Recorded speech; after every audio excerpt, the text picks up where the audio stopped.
ទីនេះ Newsbox ព័ត៌មានពិតទាន់ហេតុការណ៍សម្រាប់លោកអ្នកយោធាក្រុងគៀវនិយាយថាមីស៊ីលរបស់រុស្ស៊ីវាយប្រហារកន្លែងហ្វឹកហាត់អ៊ុយក្រែនមួយទៀត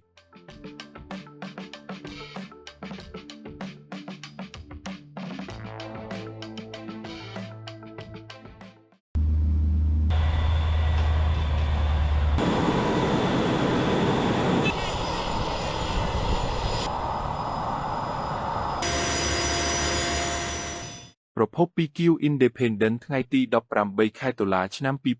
2025កន្លែងហ្វឹកហ្វឺនយោធាអ៊ុយក្រែនមួយទៀតត្រូវបានវាយប្រហារដោយកាំជ្រួចរបស់រុស្ស៊ីកាលពីថ្ងៃទី16ខែតុលាធ្វើឲ្យទាហានរងរបួសបើទោះបីជាមានការផ្លាស់ប្តូរបញ្ជាការនាពេលថ្មីៗនេះដើម្បីទប់ស្កាត់ករណីបែបនេះមិនឲ្យកើតឡើងម្ដងទៀតក៏ដោយ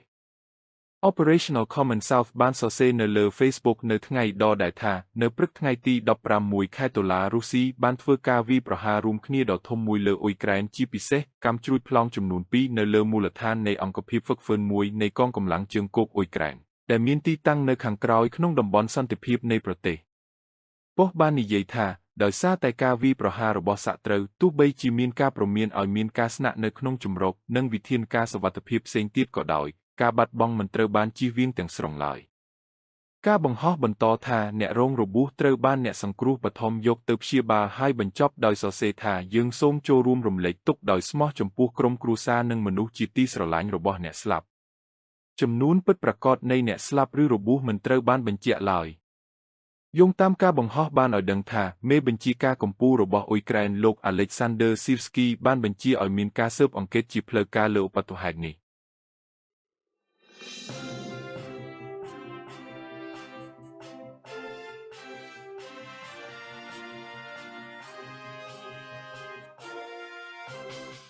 មជ្ឈមណ្ឌលហ្វឹកហ្វឺនយោធាអ៊ុយក្រែនបានស្ថិតក្រោមការវាយប្រហារដោយកាំជ្រួចរុស្ស៊ីជាញឹកញាប់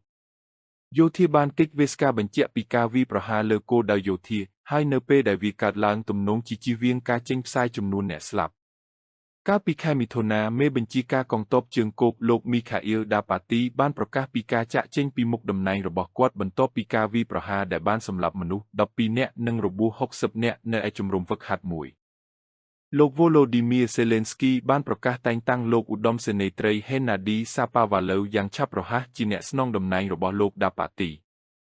កូដកម្មពេលថ្ងៃត្រង់មួយផ្សេងទៀតនៅចុងខែកក្កដាបានសម្លាប់អ្នកស្ម័គ្រចិត្តបរទេសយ៉ាងហោចណាស់12នាក់ខណៈដែលពួកគេអង្គុយហូបអាហារថ្ងៃត្រង់នេះបើយោងតាមរបាយការណ៍របស់ New York Times